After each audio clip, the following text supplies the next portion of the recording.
नमस्कार सभी भाइयों और बहनों को। यह जो वीडियो हम रिकॉर्ड कर रहे हैं, ये वीडियो हम अपने एक प्लेलिस्ट जिसका नाम है पुरानों के पन्ने, उसमें अपलोड किया करेंगे। मुख्यतः यह वीडियो रिकॉर्ड करने का उद्देश्य यही है कि हम बता सकें लोगों को कि पुराणों में, चूँकि पुराण तो काफ़ी बड़े हैं, कहने का अर्थ यह हुआ कि जैसे मान लीजिए आप पढ़िएगा अगर पुराणों को, तो उसमें बहुत सारा चैप्टर्स है, बहुत सारा श्लोक है, बहुत तरह की चीज़ें हैं। बट सब पढ़ पाना पूर्ण रूप से एकदम से सब कुछ उतना समय लोगों के पास रहता नहीं है। तो मूल मूल चीज़ें जो बहुत आवश्यक हैं, काफ़ी ज़रूरी चीज़ें हैं और डे टू डे हमारे दिनचर्या में काफ़ी इम्पोर्टेंट है, तो उन चीज़ों को हम जानेंगे।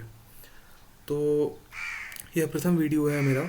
तो इसमें क्या है कि श्रीमद् भागवत का एक श्लोक है जो कि 9th कैंटो के 19th चैप्टर का 17th नंबर श्लोक है, जैसा कि आप लोग सब स्क्रीन पे देख सकते हैं। यह बात करता है कि इंद्री, बेसिकली ये इंद्रियां क्या होती हैं और इंद्रियों को कैसे कंट्रोल में रखना है, क्या करना है। मतलब ऐसा नहीं है कि विस्तृत जानकारी है इसमें, बट है कि इस श्लोक के माध्यम से आप समझ सकते हैं कि इंद्रियां क्या होती हैं और ये किस तरह से नाश कर सकती हैं। जैसा कि आप इस श्लोक देख पा रहे हैं, मात्रा स्वसरा दुहित्रा वा नाभि विक्तस्नो भवेत बलवान इंद्रियो ग्रामो विध्वंसमपि कर्षति। कहने का अर्थ क्या है, यहाँ मात्रा का अर्थ हो गया है माँ, स्वसरा का अर्थ हो गया है बहन, जो अपने ही प्रकार की है, स्व प्रकार की है। संस्कृत बहुत कठिन नहीं है, संस्कृत आप आसानी से समझ भी सकते हैं, बट है कि वहीं संधि विच्छेद करके समझना पड़ेगा। और ऐसा कोई भी भाषा नहीं है, हम साउथ इंडिया में भी रहे हैं कुछ समय, जिसमें कि आपको संस्कृत का शब्द ना मिले। तो हाँ, एक चीज़ ये होता है कि जो लोकल भाषाएं आजकल बन गई हैं, जैसे कि हिंदी ही है, शुद्ध हिंदी है, तो शुद्ध हिंदी को अगर आप बोलेंगे तो 90 to 95% वो संस्कृत है, 90 to 95%। बट अब कुछ भी इस प्रकार का शब्द आप कहीं से उठा के डाल देंगे उसमें, जो कि मे बी ईरानियन शब्द हो, ईरानी शब्द हो या फिर यूरोपियन कोई शब्द हो, तो फिर वो डिफरेंट हो जाएगा। बट ऐसे जो शुद्ध है वो संस्कृत से ही आया है। तो स्वसरा का अर्थ होता है बहन, दुहित्रा, दु मतलब कि दूसरा, वो होता है, उसका अर्थ होता है बेटी या डॉटर जिसको बोलते हैं हम लोग। वा नाभि विक्तासनो, एक समान आसन पर उनको नहीं, उनके साथ नहीं बैठना चाहिए। बेसिकली क्यों नहीं बैठना चाहिए, ये मेरे माइंड में भी क्वेश्चन आया था कि यार मम्मी है, माँ है या फिर बहन है, क्यों नहीं बैठ सकते हैं। रक्षाबंधन में राखी बांधती है, माँ है, इतना सेवा करती है पुत्र पुत्री का, या छोटे रहते हैं तब भी, बड़े हो जाते हैं तो भी, इनफैक्ट अगर वो बूढ़े हो जाएं तो भी हमेशा चिंता करते रहती हैं। ऐसा क्या है आखिर, क्यों वेद व्यास जी जो श्रीमद् भागवत महापुराण लिख रहे हैं उसके इस श्लोक में ऐसा बता रहे हैं, उन्होंने लिखा है। इनका साफ साफ उद्देश्य यही है कि जो बलवान इंद्रिय है, कहने का अर्थ है कि इंद्रियां जो हमारी होती हैं वो हमारे कंट्रोल में नहीं रहती हैं। बहुत समय तपस्या, आपने सुना होगा कि काफ़ी लोग मेडिटेशन करते हैं, बुद्धिज़्म फॉलो करते हैं, ये वो XYZ फॉलो करते हैं, जो सब सनातन धर्म से ही उन सबों की उत्पत्ति हुई है। तो ये जो इंद्री है ना, यहाँ साफ साफ जो बलवान इंद्री शब्द का प्रयोग किया गया है, ये इंद्री कई बार जो है भटक जाती है। सेंस ऑर्गन आप जानते ही हैं किस प्रकार से भटक जाती है। एक बार किसी दृश्य को देख लिया जाए, एक बार कुछ गलत गाने सुन लिए जाएं, एक बार कुछ उस प्रकार की वीडियोओं को देख लिया जाए, एक बार कुछ गलत काम कर लिया जाए, स्मोक कर लिया जाए, क्या फ़र्क पड़ता है, थोड़ा सा दारू पी लेते हैं, क्या दिक्कत होगा।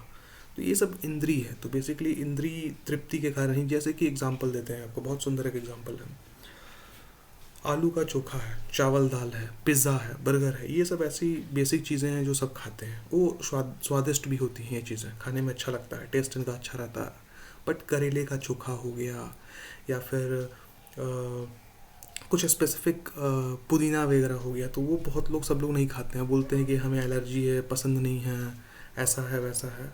बट नॉर्मल चावल दाल या फिर पिज़्ज़ा बर्गर या कोल्ड ड्रिंक सब लोग ही पसंद करते हैं, क्योंकि ये इंद्री को मार देती है, ये इंद्री पे अपना वश कर लेती है, या इंद्रियां जो हैं इनके थ्रू इनके वशीभूत में आ जाती हैं और स्वाद हमें अच्छा लगने लगता है। जबकि आप देखें तो कोल्ड ड्रिंक्स बहुत अच्छा चीज़ नहीं है, आप रेगुलर नहीं पी सकते हैं, खुद पे टेस्ट करके देखिए एक बार, मोटापा बढ़ेगा, फैट बढ़ेगा, लिवर में प्रॉब्लम होगा, पेट खराब हो सकता है, ये बहुत तरह का चीज़ है। तो ये सब इंद्रिय विशेष ही हैं। बट अगर एक हम सामान्य खाना खाएं, चावल दाल रोटी जो नॉर्मल हर जगह लोग खाते हैं, उसमें ऐसा कुछ नहीं होता। हालांकि वो भी पूर्ण रूप से अगर जैसे मांस वगैरह का सेवन कर लिया जाए चावल के साथ या दाल के साथ या इन रोटी के साथ, तो वो सही नहीं है, वो भी गलत है। बट अगर सात्विक शुद्ध खाना खाया जाए तो वो सही है। तो वो सब इंद्रिय विशेष के ही गुण हैं। इंद्रिय जो है इंद्रियां जो हैं काबू नहीं रहने देती हैं, शरीर काबू नहीं करने देती हैं अपने शरीर को। और इंद्रियों के कारण ही आदमी चलो ना एक बार ये कर लेते हैं, चलो ना एक बार वो कर लेते हैं, देख लेते हैं, छू लेते हैं, टच कर लेते हैं। इसी कारण से वेद व्यास जी बार बार इस शब्द को, इस श्लोक को और इस पर्टिकुलर शब्द का उन्होंने प्रयोग किया है। वो विध्वंस कर देती हैं, साफ साफ यहाँ लिखा है विध्वंस कर देती हैं या कर सकती हैं, करशति करवा सकती हैं। तो पुराणों के पन्ने में हमारा ये जो प्रथम वीडियो है, ये खासकर इंद्री और किस प्रकार से इंद्रियां जो हैं इतनी बलवान हो जाती हैं कि विध्वंस करा सकती हैं, कुछ भी गलत करा सकती हैं। कई बार हमने देखा भी है लोग अल्कोहल वगैरह ड्रिंक करके जो इंद्रिय पे वश नहीं रहता है तो गलत गलत दुष्कर्म वगैरह कर लेते हैं घर में ही। तो ये उसका एक बहुत सरल उदाहरण है, एक एग्जाम्पल है, ठीक है।